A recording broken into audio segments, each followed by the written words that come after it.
우리 중에 지금도 일하시는 주님이 계시기에 오늘도 주님을 의지하여 우리가 믿음으로 살아가는 저와 여러분 되기를 원합니다.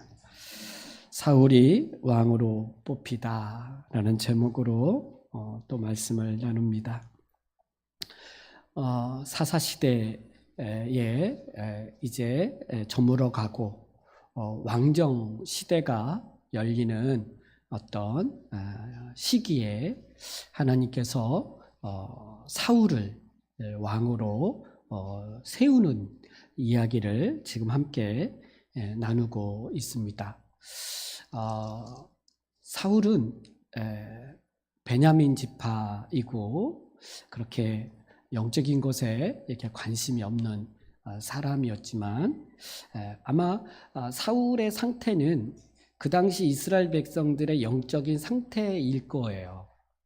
왜 사울입니까? 이렇게 물을 때 다 똑같은 거죠.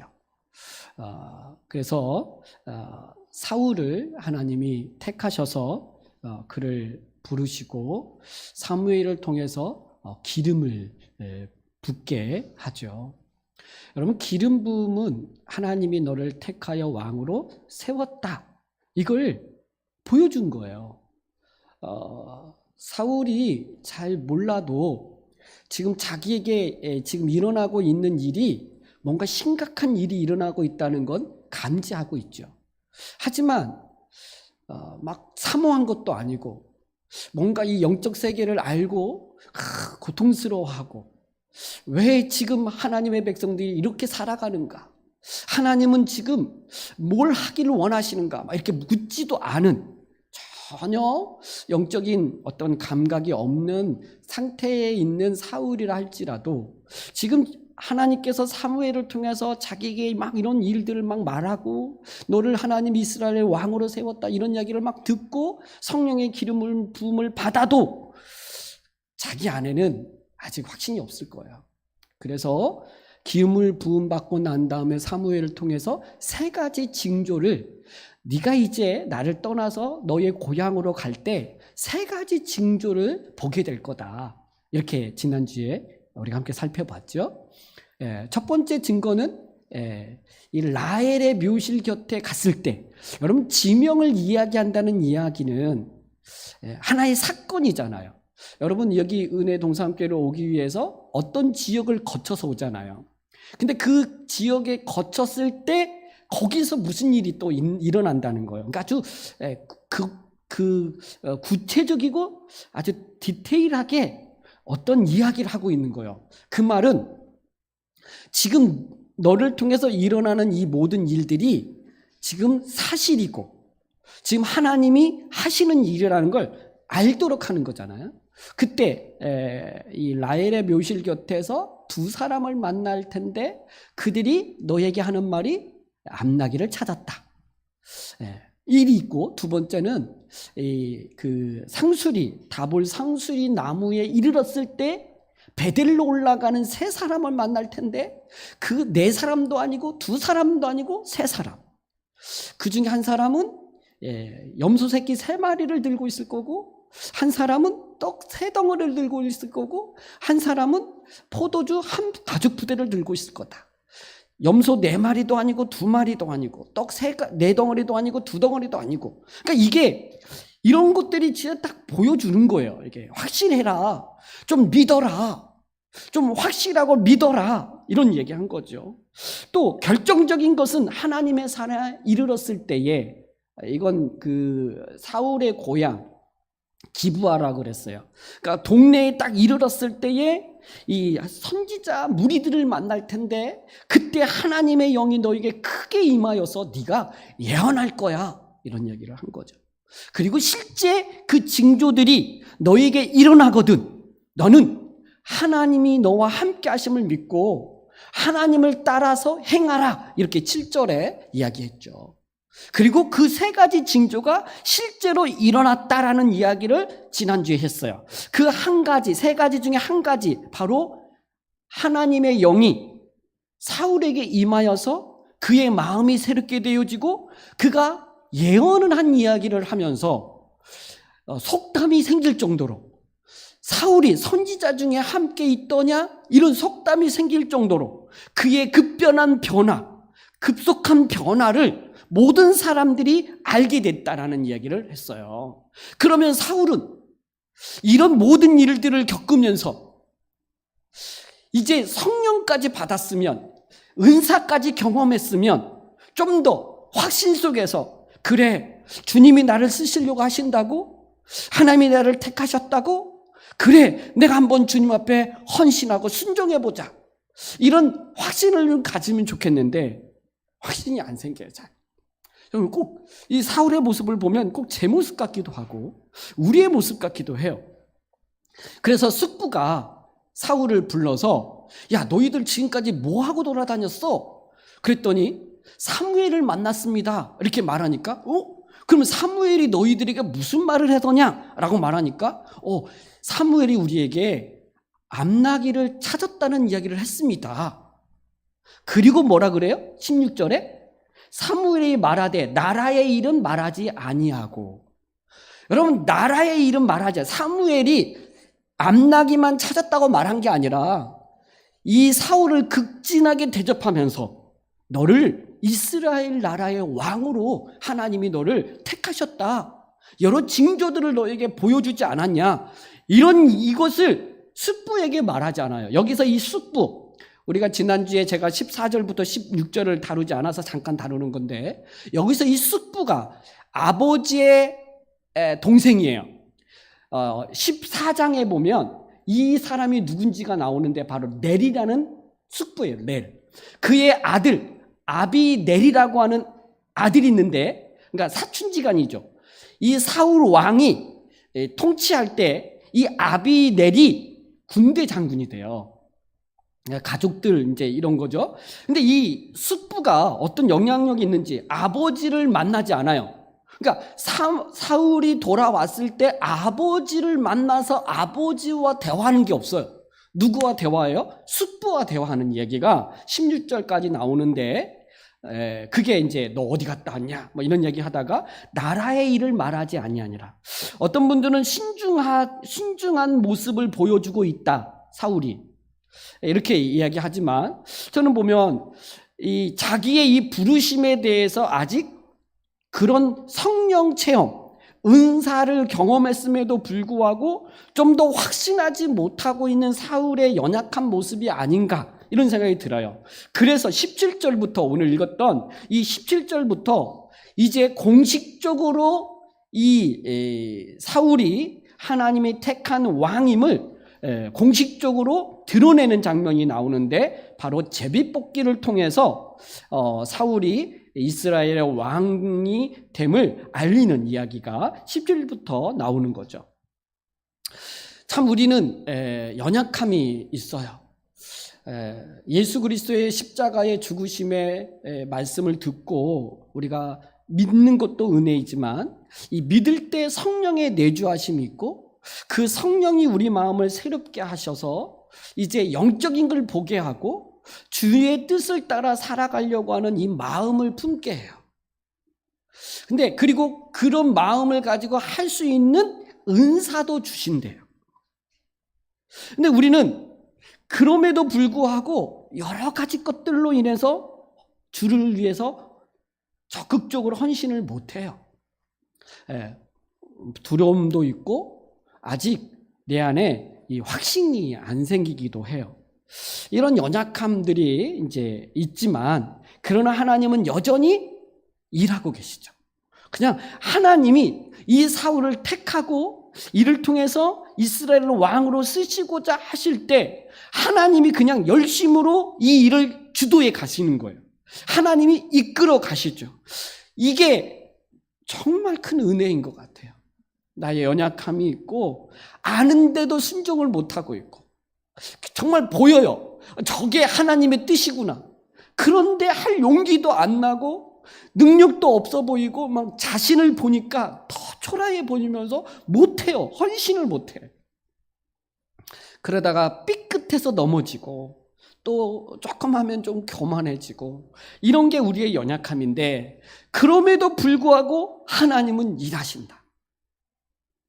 여러분 요한복음 15장 16절에 보면 이런 말씀이 있어요.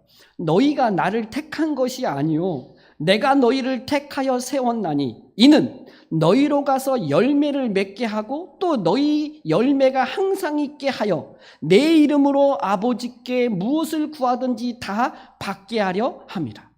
너희가 나를 택한 게 아니고 내가 너희를 택하여 세웠다. 그리고 왜 택하여 세웠냐? 너희 안에 열매를 맺게 하려고 택하셨다는 거예요. 그러니까 이게 수동태예요. 열매를 맺는 건 수동태예요.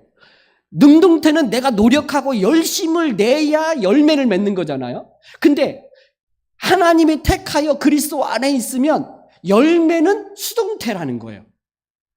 자연스럽게 그리스도 안에서 열매가 맺혀진다는 거예요. 이게 하나님의 일하심이죠. 그리고 하나님은 이 일을 주도적으로 이끌어 가세요. 그러면서 하나님은 이끌어 가시면서 뭘 하기를 원하시냐면 사울로 하여금 믿어. 좀 믿어라. 그리고 확신을 해라. 여러분, 하나님은 우리에게 말씀하시면서 끊임없이 우리에게 요구하는 건 뭐냐면 믿음을 요구하세요. 믿어라. 그리고 확신해라. 이게 믿음과 확신이 생기면요, 행하게 되어 있는 거예요. 우리는 이게 반대이면 행함으로 뭔가 확신한 걸 하나님을 경험하는 게 아니라 믿음으로 말미암아 확신할 때 거룩함으로 행하는 거예요. 행위로 말미암아 우리가 뭔가를 하는 게 아니라 먼저 믿으라고 이야기하고 확신하라고 얘기해요. 이걸 사울에게 보여줘요. 오늘 이 사울에게 하나님이 행하신 일들을 볼 때 오늘 우리에게 요구되어지는 게 뭐냐면 하나님이 일하심을 보고 믿어라. 그리고 확신해라. 그리고 하나님이 주신 마음을 따라 성령을 따라 행하라. 이게 하나님이 오늘 우리에게 주시는 말씀이고 하나님의 뜻이죠. 하나님의 나라의 일을 숙부에게 말하지 않아요. 물론 아직 공식화되지 않았으니까 이걸 공개적으로 말하는 게 쉽지는 않을 수 있어요. 그러나 사무엘이 내게 무슨 말을 했느냐라고 말할 때 암나기를 찾았다라는 말을 했는데 성경은 뭐라고 말하냐면 사무엘이 말하던 나라의 이름 말하지 아니하니라 이렇게 말할 때 이게 긍정적인 표현일까요? 부정적인 표현일까요? 라고 생각할 때 저는 확신을 그 전에 여기까지 오기 전에 세 가지 징조를 보였고 하나님의 영을 받아서 예언까지 하는 이 놀라운 경험들을 통해서 본인이 사울 자신이 하나님이 나를 택하셨다는 확신 속에서 숙부에게도 말을 해야 된다는 거예요. 근데 말을 하지 못하죠. 그리고 또 17절에 하나님의 일하심 속에서 사울은 어떻게 반응하고 있는지를 오늘 17절부터 27절에 말씀하죠. 사무엘이 온 백성들을 미스바로 불러 여호와 앞에 모이게 해요. 자, 여기서 사무엘이 백성을 미스바로 불러 여호와 앞에 모이고, 여러분 미스바라는 곳이 사무엘상 7장에 보면 사무엘이 미스바에 온 백성을 모아놓고 회개운동을 벌였고 말씀으로 이스라엘 백성들을 다스렸던 장소가 미스바예요. 그러니까 영적인 어떤 경험, 뭔가 하나님의 말씀을 듣는 장소, 이게 사무엘 시대 때는 미스바였어요. 미스바. 이곳에서 다시 사무엘이 백성들을 모았는데 사무엘이 백성을 모아놓고 뭐라고 말했어요? 여호와 앞에 모으고 이렇게 말했어요. 그러니까 지금 여호와 앞에 백성들을 쓰게 한 거죠. 그러면 여호와 앞에 서서 백성들이 모였다라고 할 때 이 표현이 어떤 근거로 여호와 앞에 모였다라고 말할 수 있어요? 하나님의 말씀이 선포되어졌을 때 그곳이 여호와 앞에 서 있는 거예요. 그러니까 하나님의 말씀이 선포되어지는 그곳이 하나님 앞에 서 있는 거라고요. 왜냐하면 하나님은 말씀으로 임재하시고 말씀으로 다스리시기 때문에 그래요. 그러니까 여러분이 하나님의 말씀을 가까이 하고 말씀을 듣고 읽는 그곳이 여호와 앞에 있는 거죠. 그러니까 여러분이 여기서만 예배 때에도 이 설교 듣는 시간도 아주 중요하죠. 왜냐하면 하나님 앞에 모였으니까. 목사님 앞에 있는 게 아니고 여러분이 목사를 통해서 선포되어지는 하나님의 말씀 앞에 서 있으니까 여러분은 어디 앞에 서 있다고 그래야 돼요? 여호와 앞에, 하나님 앞에 모여 있고 하나님 앞에 서 있다, 이렇게 말할 수 있어요.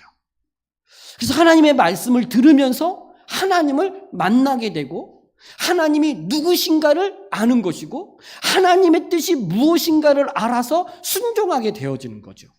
여러분, 말씀을 들을 때 위로의 말, 나에게 필요한 말, 그것도 있어요. 그런데요, 말씀 앞에 쓸 때 뭘 먼저 여러분이 기대를 해야 돼요? 하나님이 누구신가와 하나님의 뜻이 무엇인가를 들어야죠.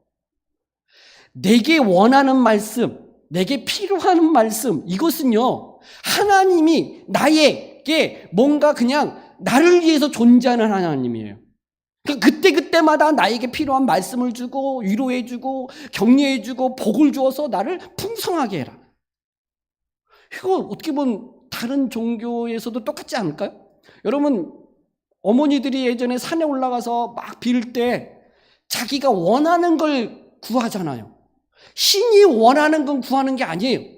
모든 미신은, 모든 다른 종교는 자기를 위해서 신이 존재해야 돼요.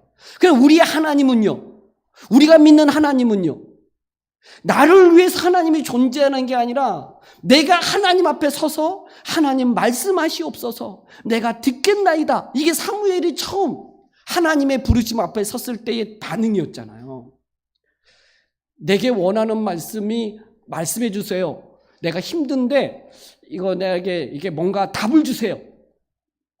이게 굉장히, 물론 하나님이 그렇게도 은혜를 베푸시고 위로하시고 역사하시죠. 왜냐하면 우리의 아버지시니까. 그러나 기본적인 자세는 내가 하나님이 누구신가를 알아야 되고 그분의 뜻이 무엇인가를 알아야 되고 그래서 그 뜻 가운데 순종하겠습니다 라는 자세여야 돼요. 이게 하나님 앞에 서 있는 사람들의 태도이고 자세여야 하죠. 하나님의 뜻이 무엇인가? 원하시는 게 무엇인가요? 자, 그러자 이렇게 썼을 때 이제 이게 그 백성들이 원하는 거하고 하나님의 뜻이 무엇인가를 18절부터 19절에 사무엘이 말해요. 이스라엘 자손에게 이르되, 이제 사무엘이 말하죠. 이스라엘 하나님 여호와께서 이같이 말씀하시기를, 내가 이스라엘을 애굽에서 인도하여 내고 너희를 애굽인의 손과 너희를 압제하는 모든 나라의 손에서 건져내었느니라 하셨거늘. 여러분, 이 말씀 18절에 말한 사무엘에 말한 뭐예요? 이 내용이 하나님이 누구신가를 말하잖아요. 하나님이 누구라고 말해요? 너희를 애굽에서 인도해 내신 하나님이시다. 또 애굽인의 손과 모든 너희를 압제하는 모든 나라의 손에서 건져내신 하나님이다. 하나님이 누구신가를 말해주고 있는 거예요. 그러면 그 하나님이 누구신가, 그분이 행하신 일을 알 때 그분을 섬기게 되고 그분을 순종하게 되고 그분을 사랑하게 되는 것이죠. 그런데 19절, 그런데 하나님은 이런 하나님인데 너희는 뭐라 그래? 19절에 너희는 너희를 모든 재난과 고통 중에서 친히 구원하여 내신 너희 하나님을 오늘 버리고, 너희는 하나님을 버렸다는 거예요. 그리고 뭐라 그래요? 이르기를 우리 위에 왕을 세우라 하는도다. 그러니까 백성들이 요구한 건 뭐예요? 하나님이 누구신가를 아는 것보다 하나님의 뜻이 무엇인가를 묻기보다 뭘 원한 거예요? 내가 원한 걸 구한 거예요.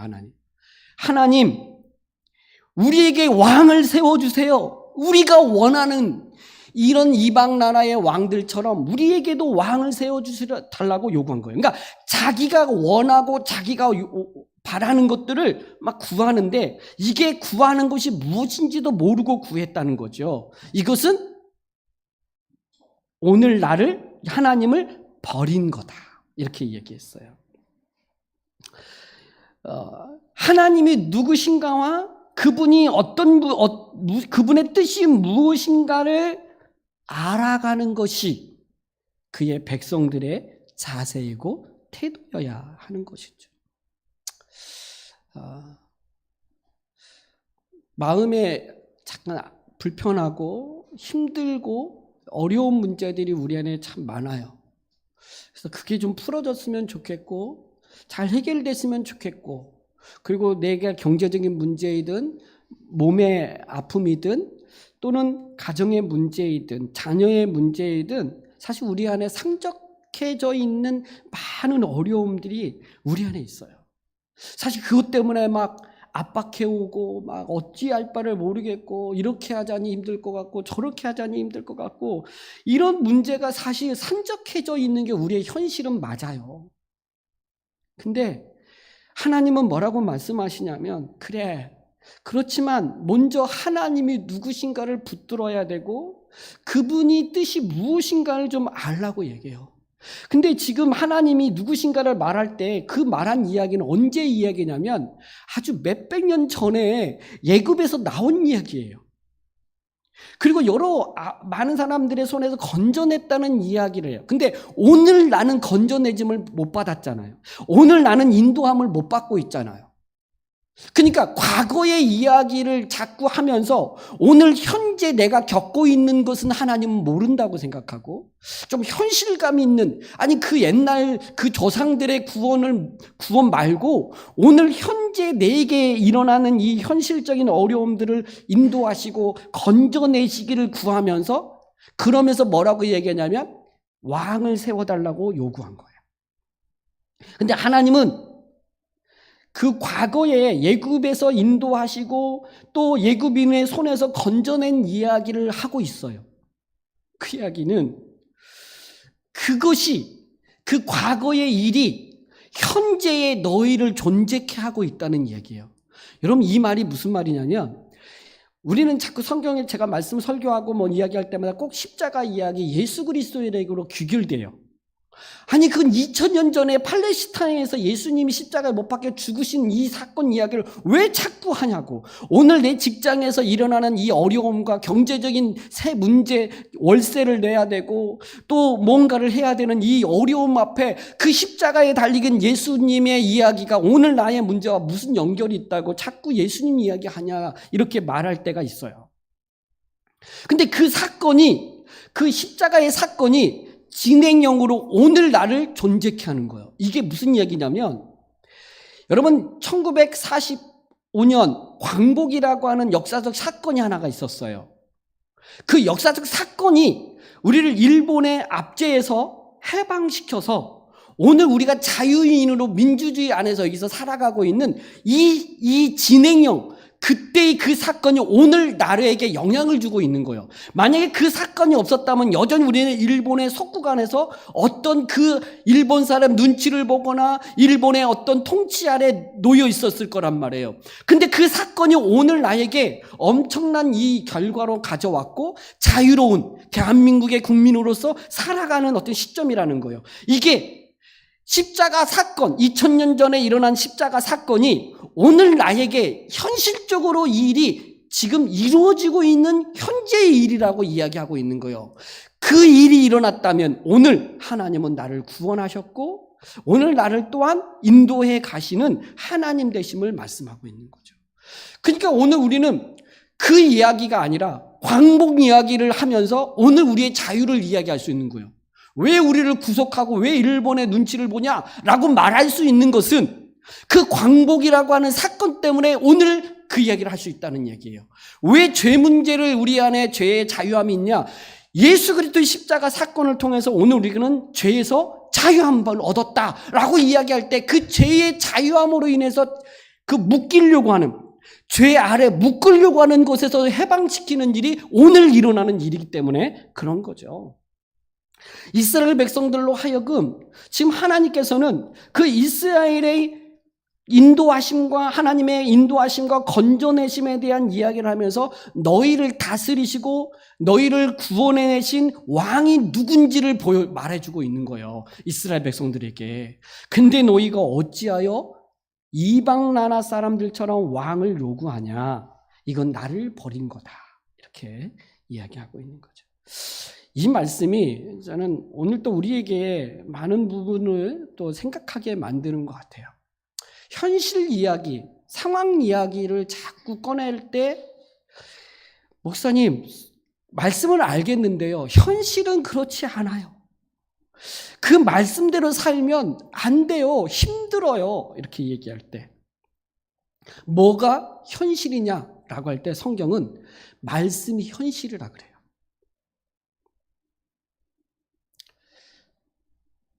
현실은 말씀이에요. 이 말씀의 능력이 오늘 우리의 현실에 영향을 주는 거예요. 상황과 현실을 통해서 이야기하면서 말씀대로는 안 된다. 이렇게 말하지 말고 그게 실체가 아니에요. 말씀이 현실이고 실체다. 그래서 말씀을 듣고 순종하며 말씀을 따라 살아가려고 하는 몸부림을 쳐야지 현실에 비추어서 말씀대로 살면 어렵고 힘드니까 말씀을 제쳐놓거나 멀리하고 현실에 타협하는 순간 우리는 다 잃어버리는 거예요. 이스라엘 백성들이 지금 그렇게 잘못된 것을 구하는데 하나님이 허락을 했죠.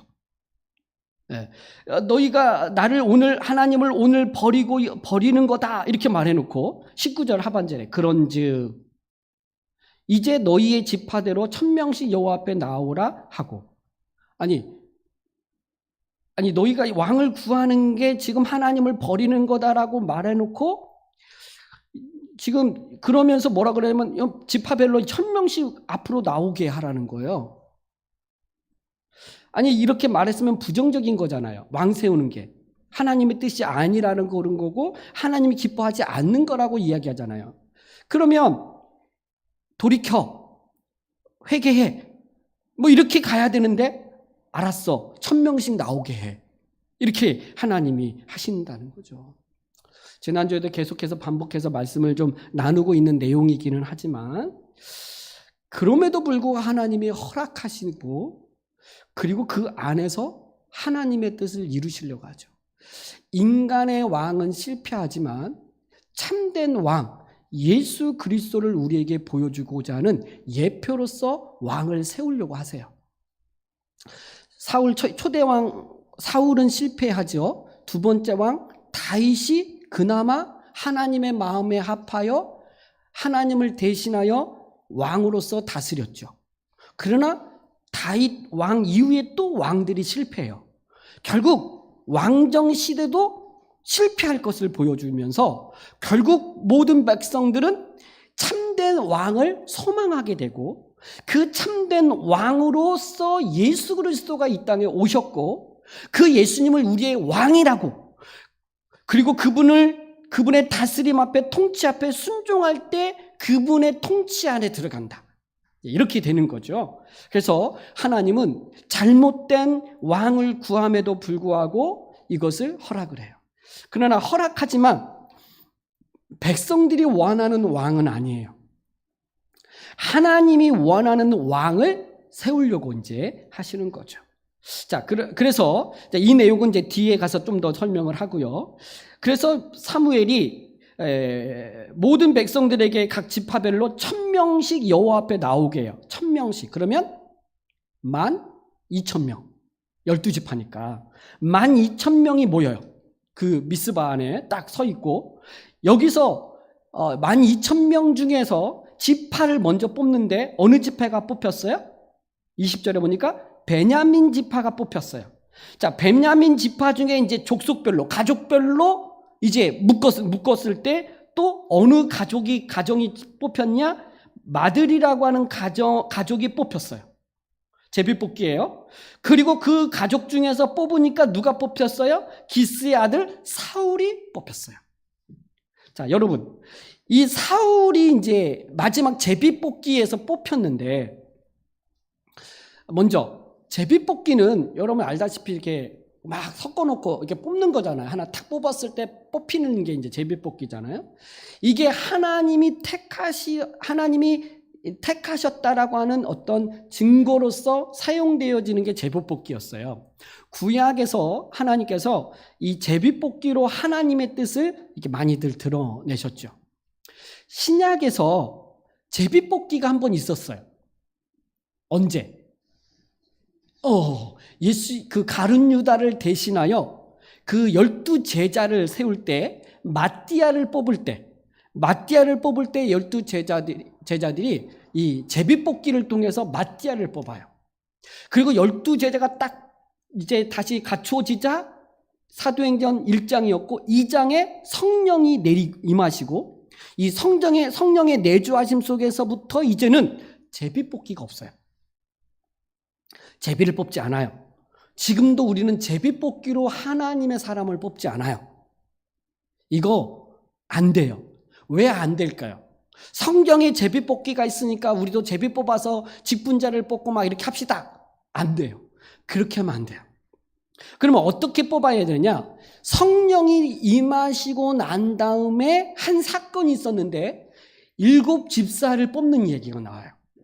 이때 7 집사를 뽑을 때 7 집사를 뽑을 때 기준이 있었어요. 어떻게 뽑냐? 사도행전 6장 3절 5절에 보면 형제들아 너희 가운데서 성령과 지혜가 충만하여 칭찬받는 사람 7을 택하라.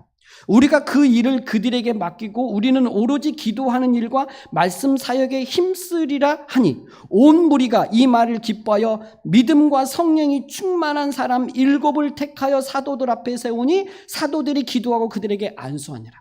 여기서 7을 택할 때 성령과 지혜가 충만하여 칭찬받는 사람이었어요. 뭐냐면 성령의 사람들이 이게 추천하는 거예요. 뽑아는 거예요. 그리고 투표하는 거예요. 성령의 사람들이, 성령 받은 사람들이 그 다수가 결정하면 이것이 하나님이 결정한 것으로 본 거예요. 그래서 성령이 임하신 이후부터는 성령의 사람들의 다수에 의한 결정으로 일하기 시작하는 거예요. 그게 투표예요. 그래서 교회에서도 투표로 직분자들을 세우는 것이지 제비뽑기로 하지를 않아요.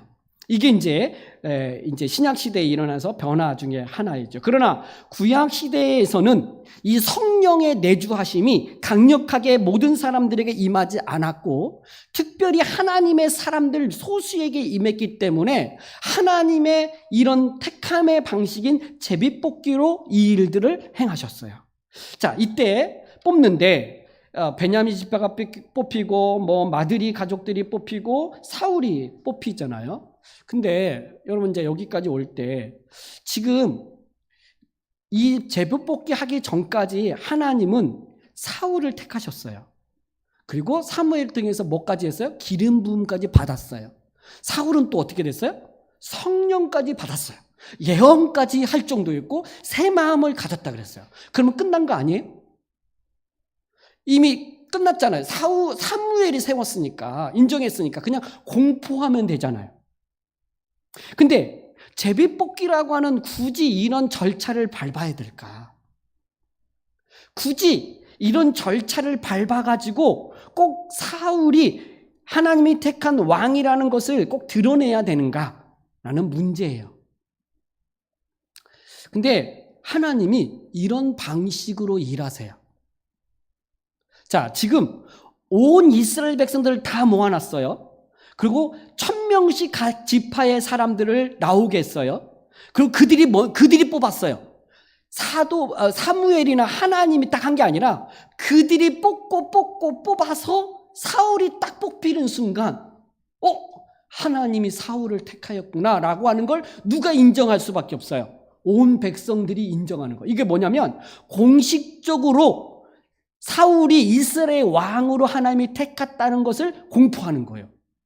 근데 이 공포하기 전에 이미 하나님은 사무엘을 통해서 사울에게 이미 기름 부음이 있었단 말이에요. 자, 여러분, 이제 교회에서 우리가 일할 때 먼저 가장 중요한 방식이 뭐냐면 개인적인 성령의 체험이 있어야 돼요. 내가 예수 그리스도의 그 십자가 복음을 듣고 하나님의 말씀을 듣고 믿고 확신을 하고 이때 성령의 내주하심, 성령을 받는 거예요. 이건 개인적으로 경험되어지는 거예요. 목사가 성령 받아라, 너 성령 받았고 너 성령 안 받았고 이렇게 할 수 있는 게 아니에요. 이건 예수님을 믿을 때, 나의 구주와 나의 주님으로 예수님을 믿을 때 예수님이 우리를 왕으로서 우리를 다스리시는 방식으로서 성령을 보내주시기 때문에 이건 개인적 경험이에요. 모두가 성령을 받아야 되고, 성령은 예수님을 나의 구주로 나의 주님으로 믿는 모든 사람에게 성령은 임하시는 거예요.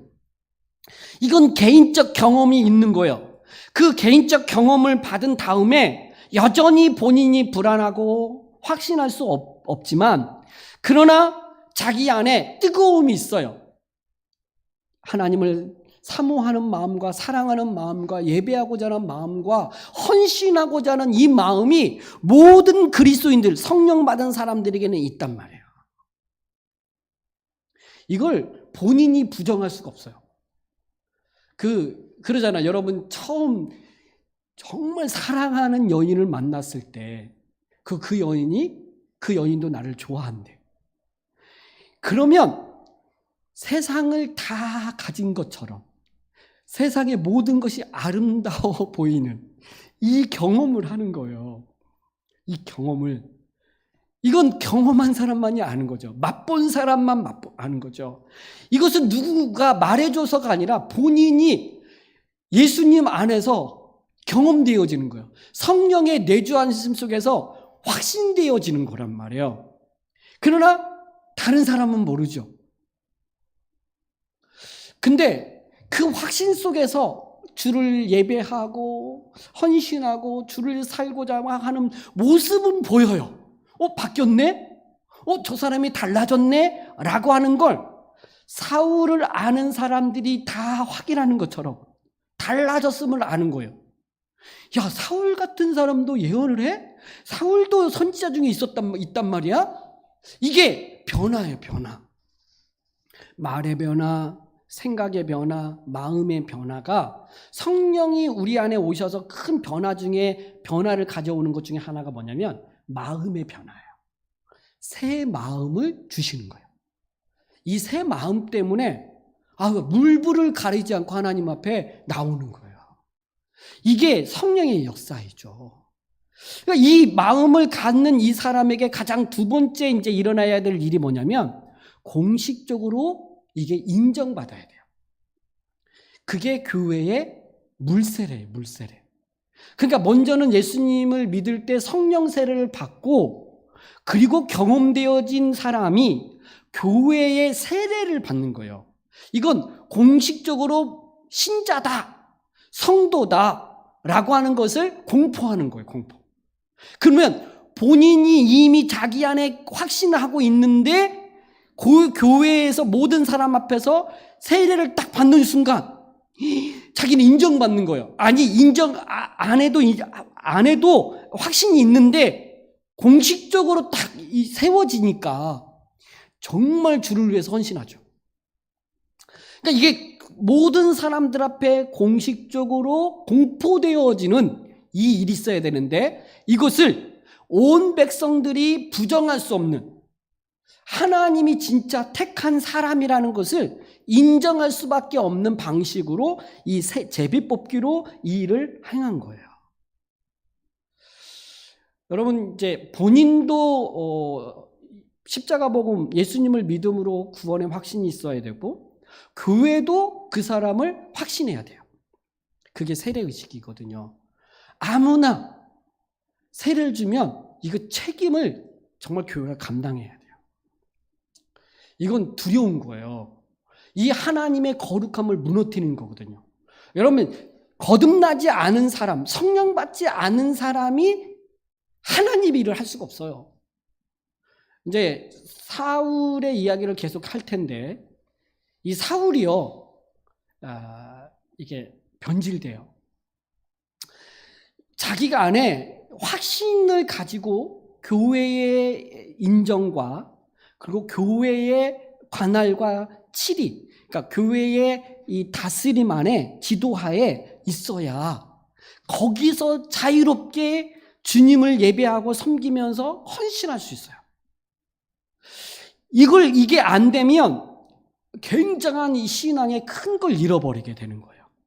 자, 이걸 하나님이 사울을 왕으로 기름 부은 다음에 백성들의 왕으로서 그가 공포하도록 이 제비뽑기를 통해서 모든 사람들 앞에서 하나님이 사울을 택했다, 이스라엘 왕으로 택했다는 걸 딱 보여주는 장면이에요. 그러면 백성들이 이제 사울이 딱 뽑히는 순간 사람들이 이제 하나님이 일한 방식이니까 오늘 또 마찬가지고 우리 교회 안에서도 지금도 그냥 나만 하나님을 알면 되지 뭐. 예, 맞아요. 하나님 앞에서 정말 열심히 믿음을 가지고 하는 건 맞아요. 그런데 교회도 인정받아야 돼요. 교회에 인정받지 않으면서 개인적 신앙에서 그렇게 한다. 이게요, 굉장히 위험할 수 있어요. 위험할 수 있어요. 모든 사람들 앞에서 인정받는 것이 중요해요. 목회자도 마찬가지죠. 목회자도 성도들 앞에 인정받지 못하면 사실 어렵죠. 성도들도 목회자 교회에 인정받지 못하면 어려운 거예요. 그래서 이 일을 하나님이 딱 제비뽑기를 통해서 보여줬어요. 자, 백성들은요, 드디어 자기들이 요구한 왕을 달라고 했으니까 이제 왕이 세워졌구나. 얼마나 기뻐했겠어요. 그래서 사울이 누구야? 사울 어딨어? 우리 하나님이 택한 이 왕 사울이 어딨어? 라고 찾는데 사울을 못 찾아요. 21절. 베냐민 지파를 그들의 가족들별로 가까이 오게 하였더니 마드리의 가족이 뽑히고 그 중에서 기스의 아들 사울이 뽑혔으나 그를 찾아도 찾지 못한지라. 왜 못 찾을까요? 사울이요? 숨었어요. 숨어버렸어요. 자, 22절. 우리 같이 한번 읽어볼까요? 시작. 그러므로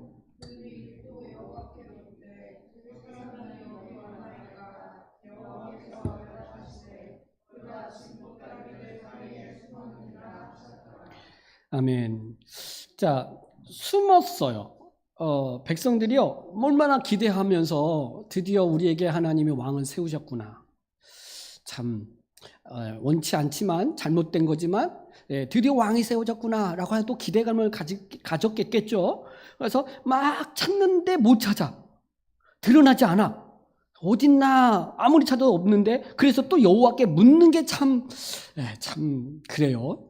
여호와께 물어요. 어디 있습니까 하나님? 그 사람이 여기에 온 건 맞습니까? 이렇게 물었어요. 아마 사무엘을 통해서 하나님이 답변하실 거예요. 여호와께서 대답하시되 그가 짐 보따리들 사이에 숨었느니라. 그러자 23절에 그들이 달려가서 거기서 그를 데리고 오매 그가 백성 중에 선이 다른 사람보다 어깨 이만큼 컸더라. 여러분, 이게 참 우스꽝스럽지 않아요? 여러분, 짐 보따리에 숨었는데요, 사람들이 가서 찾아서 숨어있는, 이렇게 막 웅크려 이렇게 숨어있는 이 사람을 딱 발견해가지고 데리고 이렇게 나와서 사람들 앞에 딱 세웠는데 사람들 어깨 이만큼 커 있는 거예요. 큰 거예요. 그 몰대같이 그냥 이렇게 딱 이렇게 서 있는 거예요. 근데 그가 어디 숨었다고요? 짐 보따리 사이에 숨었대요. 그러니까 이게 안 맞죠. 아주 큰 어깨 이만큼 큰 사람이, 다른 사람보다 큰 사람이 보따리 사이에 숨어 있는 사울, 이게 좀 이게 안 맞잖아요. 그림이 좀 이상하잖아요.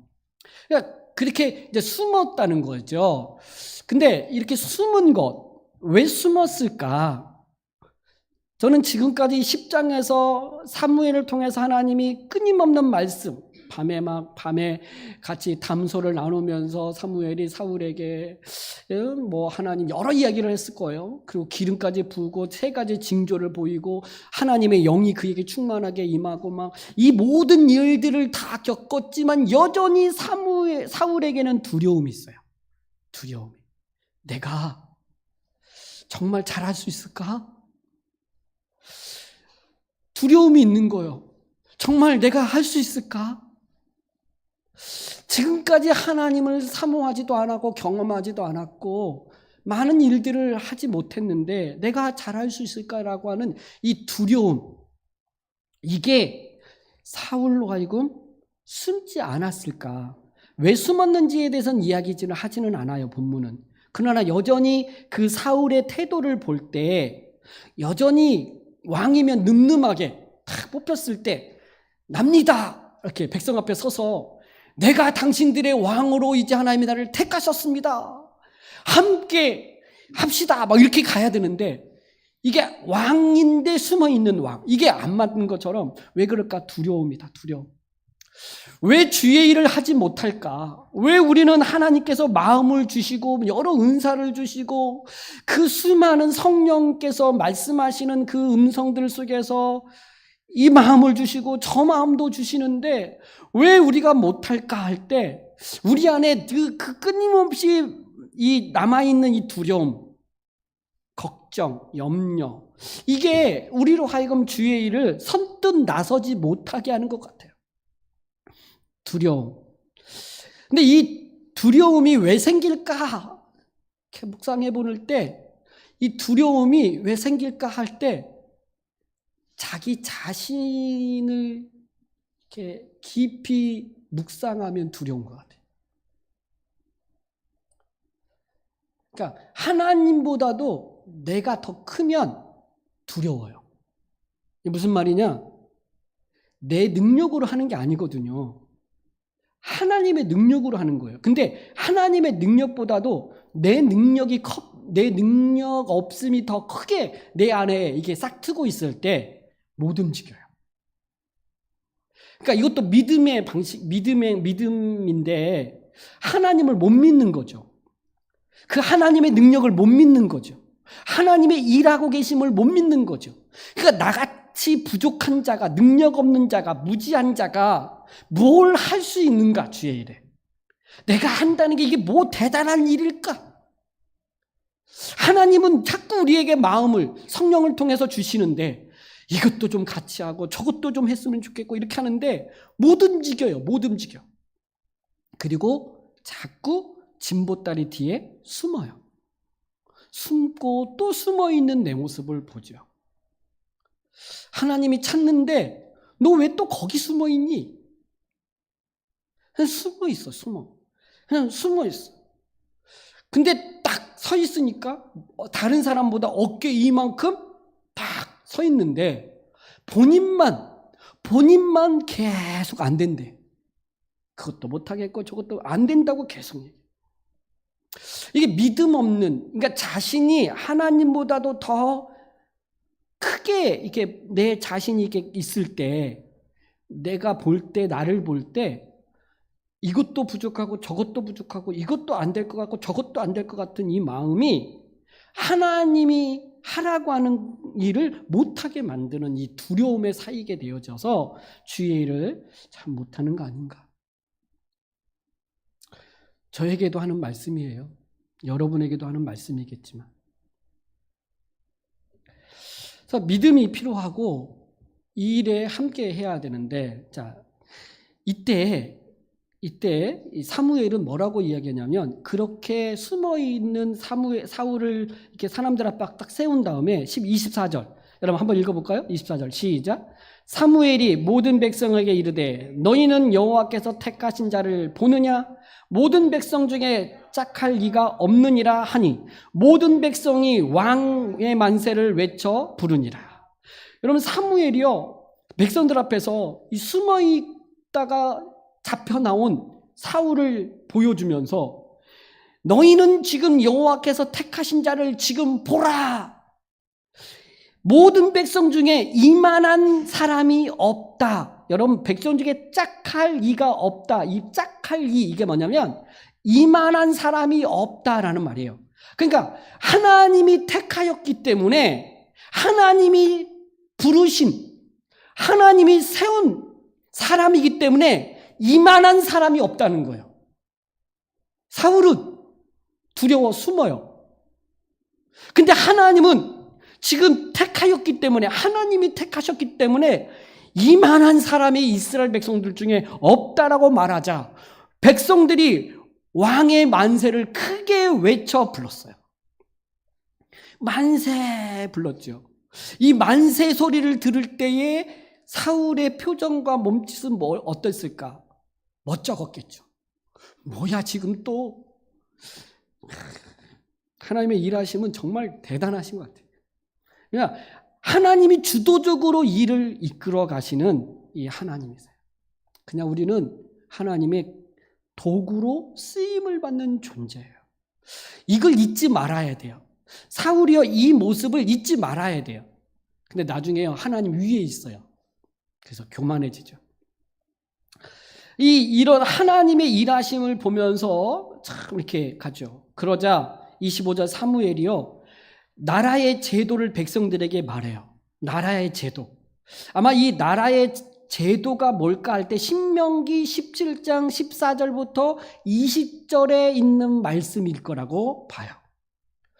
신명기 17장의 이 말씀은 모세가 가나안 땅에 들어가려고 하는 이스라엘 백성들에게 하신 말씀이에요. 너희가 가나안 땅에 들어갔을 때 너희가 이방 사람들처럼 왕을 세우려고 할 때에 주어진 말씀이었어요. 절대 이방인 중에 너희의 왕을 세우지 마라. 또 하나, 절대 병마를 많이 두지 마라. 말을 많이 두지 말라 그래요. 그리고 아내를 많이 두지 마라. 그리고 은금을 많이 두지 마라.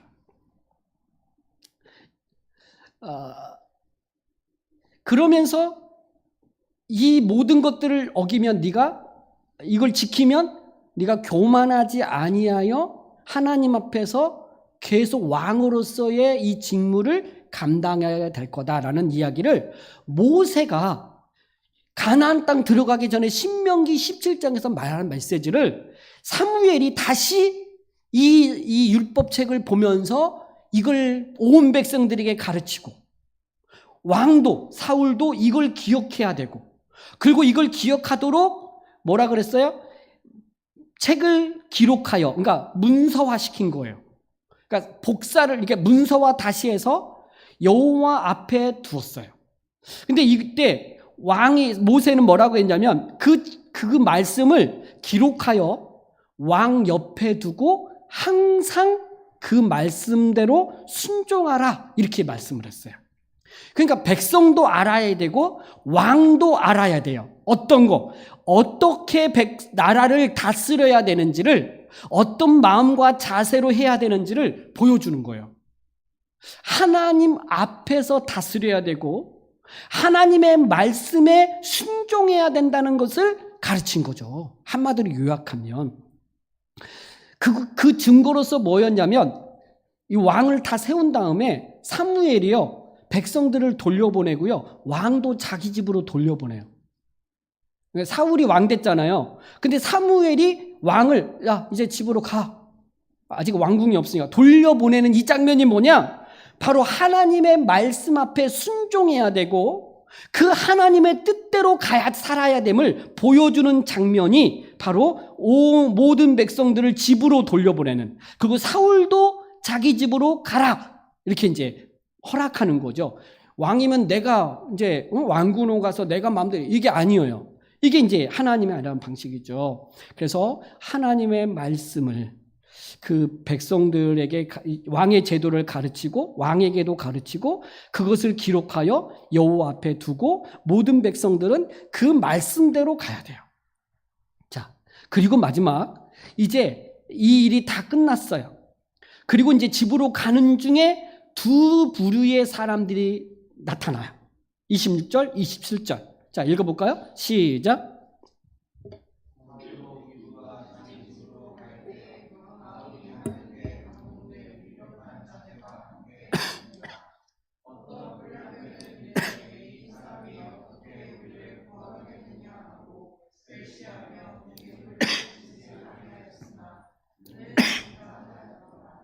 아멘. 사무엘이 이제 다 돌려보낼 때 사울이 이제 집으로 가는데 이 사울이 가는 그 길 속에서 이 마음이 하나님께 감동된 유력한 자들이 함께 사울과 함께 가요. 이 유력한 하나님께 감동된 유력한 자들 누굴까요? 이게 이제 관료들일 거예요. 나중에 사울이 왕이 되었을 때 함께 나라를 이끌어갈 이 사람들이 사울에게 붙는 거예요. 그러니까 하나님이 세운 왕 사울을 돕는 동역자들이 있는 거죠.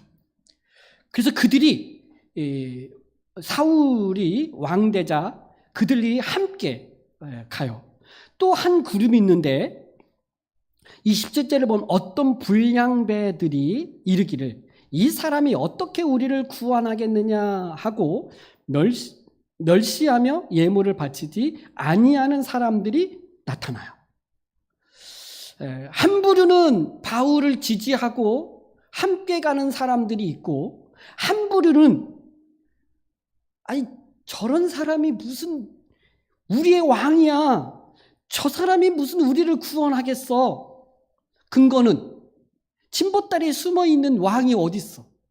그리고 왕의 제도를 들었을 때 아니 병마, 군사력이 나라의 국력인데 아니 병마를 많이 두지 말라고?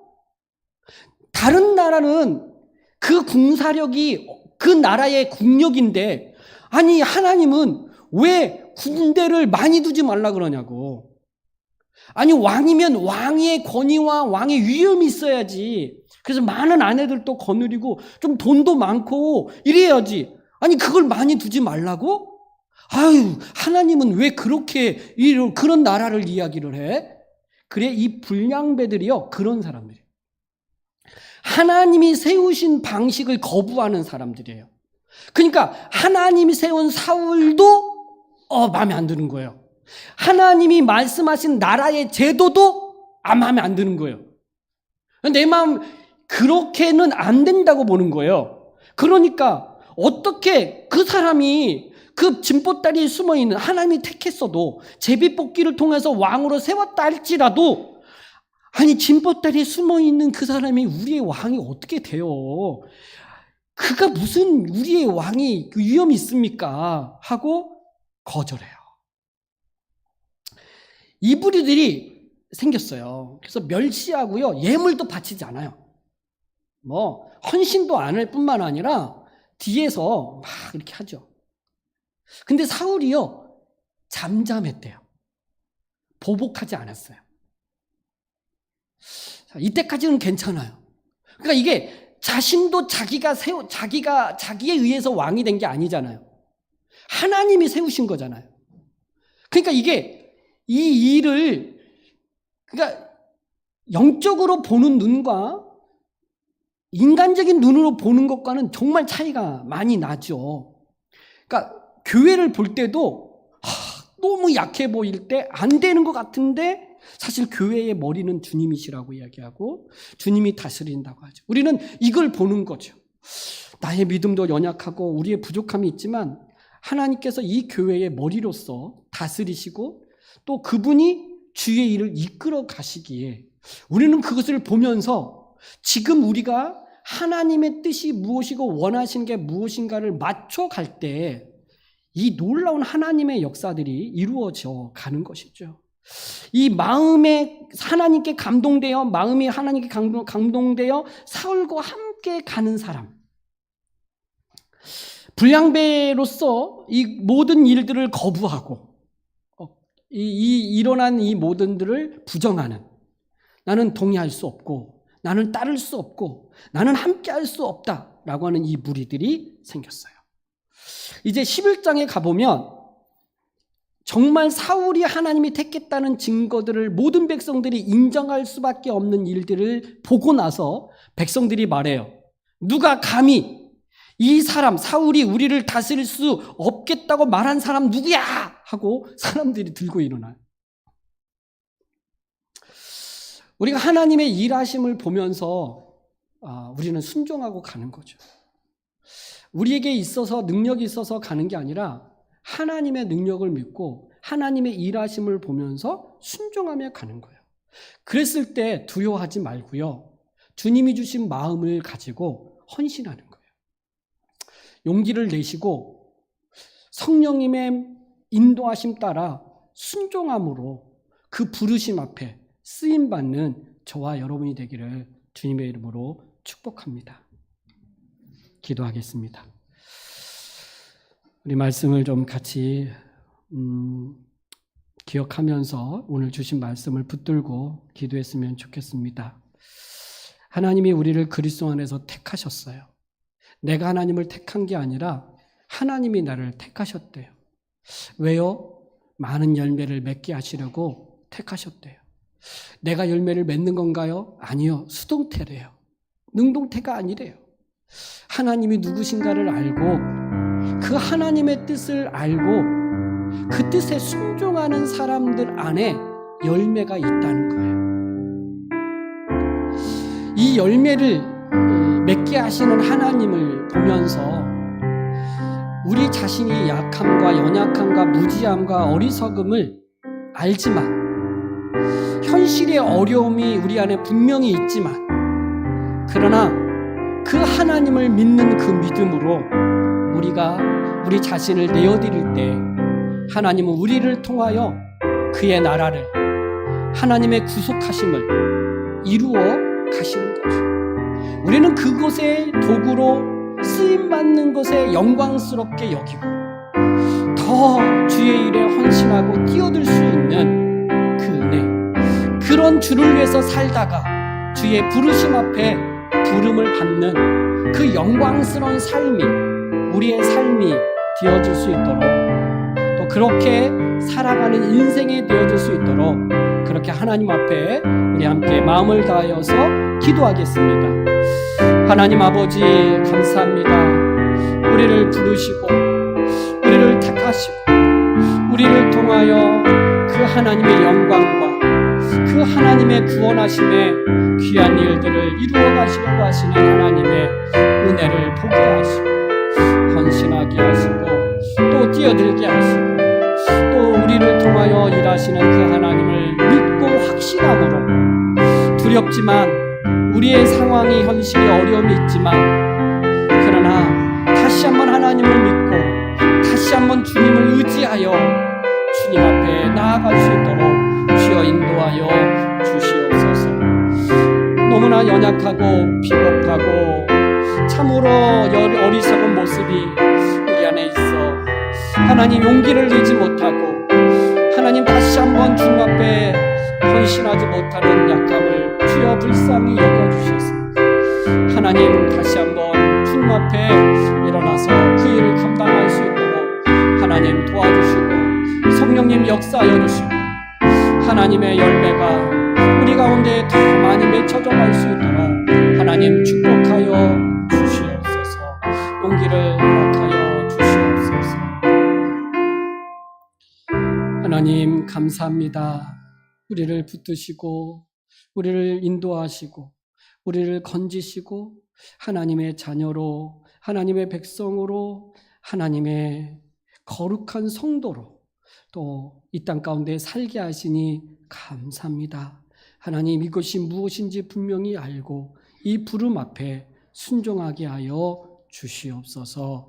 두려워하지 않게 하시고 염려하지 않게 하시고 낙심하지 않게 하시고 주님 주시는 그 은혜와 하나님을 믿는 믿음으로 일어나 주님이 맡기신 귀한 일들을 잘 감당하는 우리 모두와 주의 몸된 교회 되게 하여 주시옵소서. 감사드리며 예수님의 이름으로 기도드려옵나이다. 아멘.